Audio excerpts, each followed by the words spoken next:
Hello student, welcome to innovation study channel. आप सभी का यहाँ पे स्वागत करते हैं। जैसा कि मैंने आपको बताया था कि अपन अब मॉडल पेपर करने वाले हैं। आपका जो ब्लूप्रिंट आएगा, जैसा आपका पेपर आएगा उसी प्रकार से अपन क्वेश्चन करने वाले हैं। तो देखिएगा, पहला ही मॉडल पेपर है। अब देखो, इतना ईजी क्वेश्चन मॉडल पेपर आएगा, इतनी ईजी क्वेश्चन है। देखिएगा, पहला ही क्वेश्चन है। पहले क्वेश्चन में 15 आएंगे, एमसीक्यूज कितने आएंगे? 15 आएंगे। तो वो तो आपको मैंने पहले वाली क्लास में बता ही दिया है। वो 2-4 मिनट की वीडियो मैंने बनाई थी कि किस प्रकार का पेपर आएगा, किस प्रकार से हल करना है, कितने नंबर का आएगा, कितने में आप पास होगे। अगर वो वीडियो नहीं देखा है तो इस क्लास के ऊपर आई बटन पे या नीचे डिस्क्रिप्शन में उसका लिंक मिल जाएगा, वहां से आप क्लास को फॉलो कर सकते हैं। कंटिन्यू क्लास को देखते रहिएगा। अगर आप चैनल पे नए हैं तो चैनल को सब्सक्राइब जरूर करें, पास में लगी बेल आइकन को दबा लें।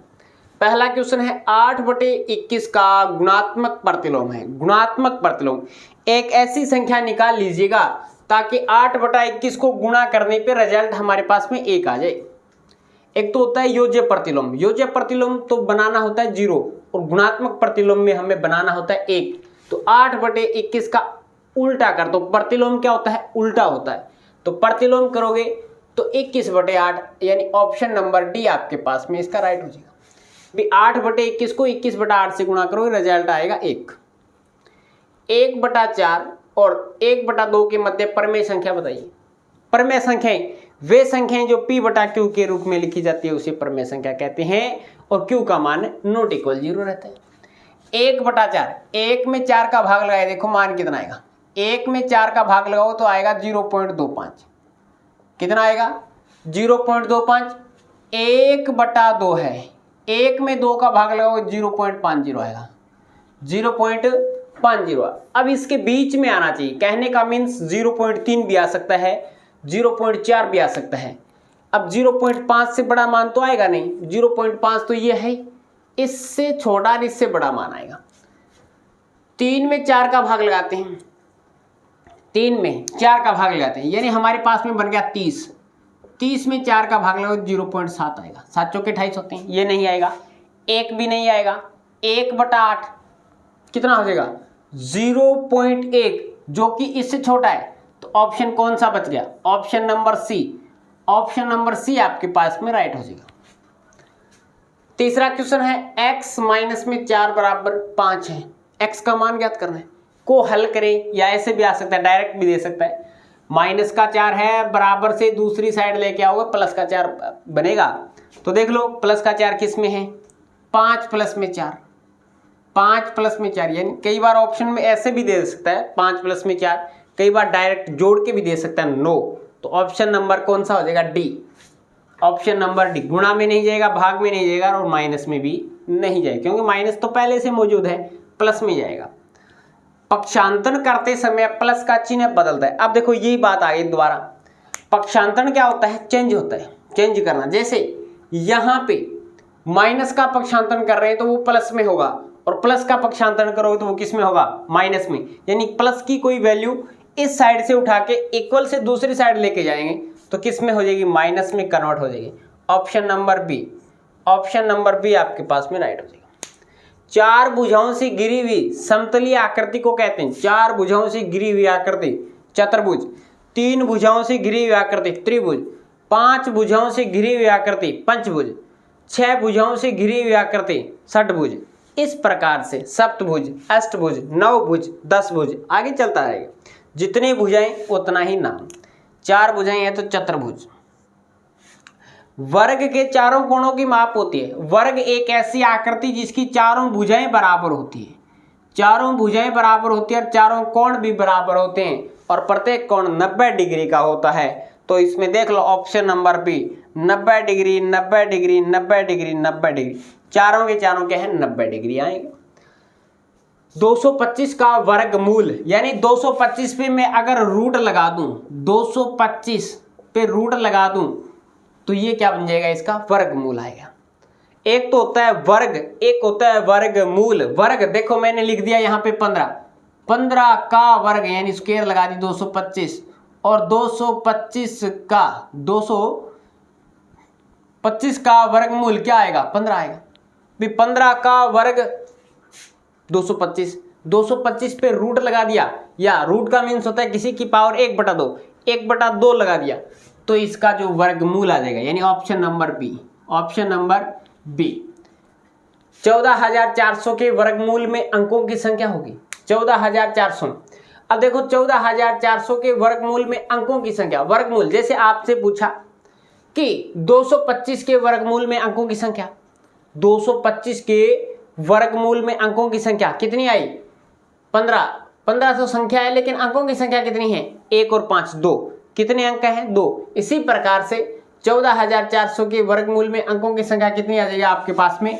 ऑप्शन नंबर ए, ऑप्शन नंबर ए, यानी 3 उसमें संख्या आएगी, यानी 3 संख्याएं आएगी, या 3 संख्याओं का वर्ग क्या होता है हमारे पास में? जैसे सबसे छोटा नंबर काउंट कर लेते हैं, 100 होता है। सबसे छोटा संख्या मैंने ले ली, 3 अंकों की 100 ले ली। 100 गुणा 100 करोगे कितना बनेगा? 10,000 बनेगा। कितना बनेगा भाई? 10,000। कितने अंक आ रहे हैं? कितने अंक आ रहे हैं? 10,000 में 3 0 1 4 0 और 1 5, 4 तो 0 है, 1 1 का है, तो 5 अंक आ गए टोटल। कितने आ गए?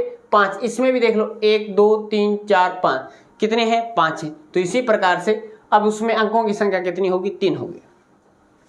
व्यंजक a² plus 2ab plus b² के गुणनखंड है, ये एक सर्वसमीका है।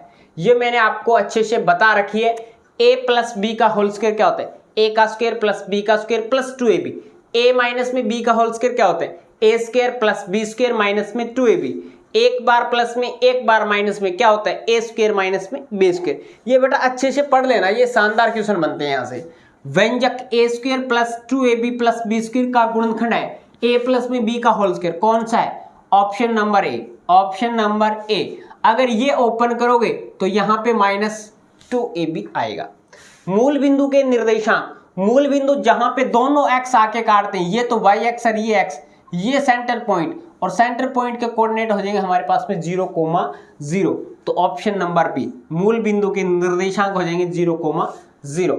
8/5 x² में x की स्क्वायर का गुणांक, यानी x की स्क्वायर के गुणा में कौन है? गुणांक क्या होता है? जैसे मैंने लिख दिया 7x, मैंने लिख दिया 7x। अब बताओ x का गुणांक क्या है? x के जो गुणा में क्या है? x के पास में कौन बैठा है वो बताना है आपको। तो यहां से देखो x की स्क्वायर का गुणांक, x की स्क्वायर के गुणा में कौन बैठा है? 8/5, 8/5, यानी ऑप्शन नंबर आपके पास में हो जाएगा A. Option number A is the right answer.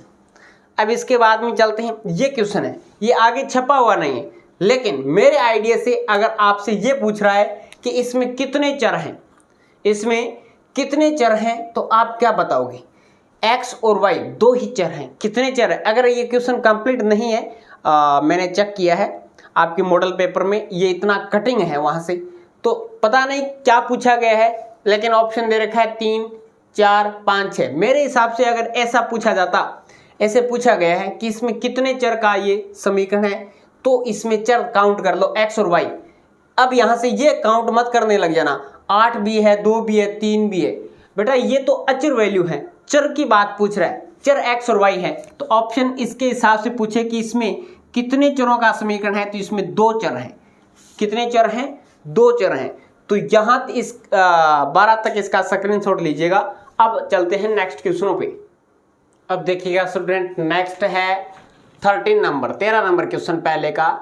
3 की पावर 0 का मान, किसी की भी पावर, 3 की क्यों ना करें बात, 9 की पावर 0, 1000 की पावर 0, लाख की पावर 0, किसी की भी पावर 0 आए, उसका मान हमेशा क्या होता है? 1 होता है।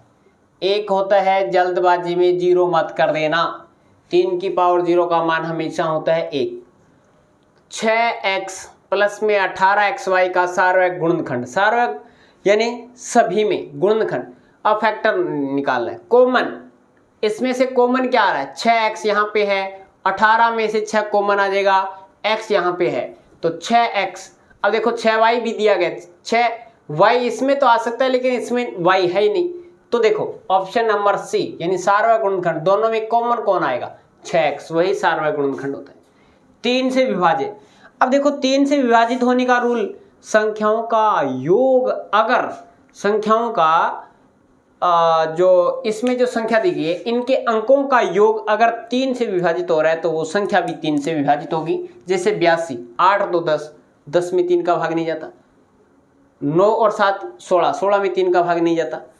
4 और 1 5 में भी नहीं जाता। 7 और 8 15, 15 में 3 का भाग जाता है। तो 78 में भी किसका 3 का भाग पूरा पूरा जाएगा। यदि किसी संख्या में इकाई का अंक सम संख्या हो, अब देखो पहले क्वेश्चन के 15 कंप्लीट हो गए, 15 नंबर का काम कंप्लीट कर लिया। दूसरे का पहला, यदि किसी संख्या में इकाई का अंक सम संख्या हो तो वह संख्या हमेशा और हमेशा 2 से विभाजित होगी। वह संख्या 2 से विभाजित होगी। या तो मैथ में लिख दो इसको, गणित में, या इस प्रकार से लिख दो, 2 से विभाजित होगी। जैसे मैंने लिख दिया 78 की बात करूं, इकाई अंक सम है, 2 का भाग जाएगा। मैंने लिख दिया 756, इकाई का अंक सम है 6 है, तो इसमें 2 का भाग पूरा पूरा जाएगा।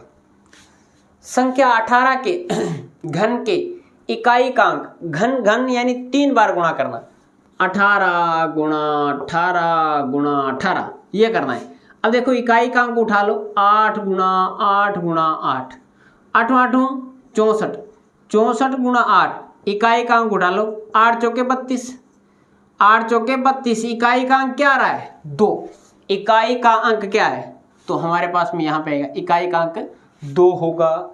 अंकित मूल्य पे दी गई छूट, अब देखो किसी भी वस्तु पे अंकित मूल्य MRP होता है, उस पे जैसे अपन मेडिकल पे जाते हैं, किसी टैबलेट के पत्ते पे लिखा होता है 27 रुपीज, कितना लिखा होता है MRP 27 रुपये है।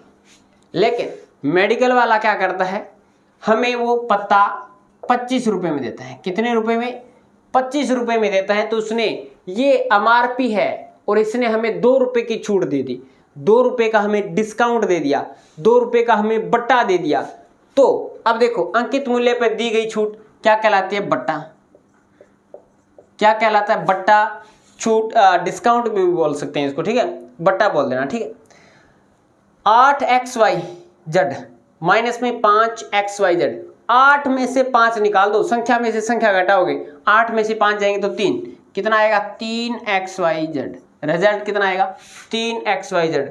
खालिस्तान संख्याओं को एक संख्या रेखा पे, अब देखो संख्या रेखा पे तो ये होता है प्लस का इनफाइनाइट, प्लस का अनंत, और ये है माइनस का अनंत। इस पे माइनस का भी मान आएगा, इस पे 0 भी आएगा और इस पे प्लस का भी मान आएगा, सभी आते हैं। तो संख्या रेखा पे कौन कौन निरूपित किया जा सकता है, तो इसमें प्लस भी आए, माइनस भी आए और 0 भी आए, उसे अपन क्या बोलते हैं, वास्तविक संख्या। उसे क्या बोल सकते हैं, वास्तविक। यहां पे लिख देना वास्तविक संख्या, ठीक है,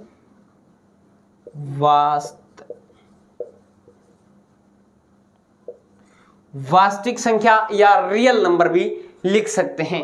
तो इस प्रकार से आज की क्लास में 5 नंबर का ये 15 नंबर का पहला यानी 20 नंबर का काम किया है। कमेंट बॉक्स में जरूर बताएंगे क्लास कैसी लगी। आगे की वीडियो पाने के लिए चैनल को सब्सक्राइब करें, पास में लगी बेल आइकन को जरूर दबाएं ताकि प्रत्येक वीडियो का नोटिफिकेशन आपके पास पहुंचे, और क्लासों को ज़्यादा से ज़्यादा शेयर कर दीजिएगा, लाइक कर दीजिएगा। चलते हैं, आज की क्लास में इतना ही। नेक्स्ट क्लास में मिलेंगे कुछ नए के साथ। जय हिंद, जय भारत।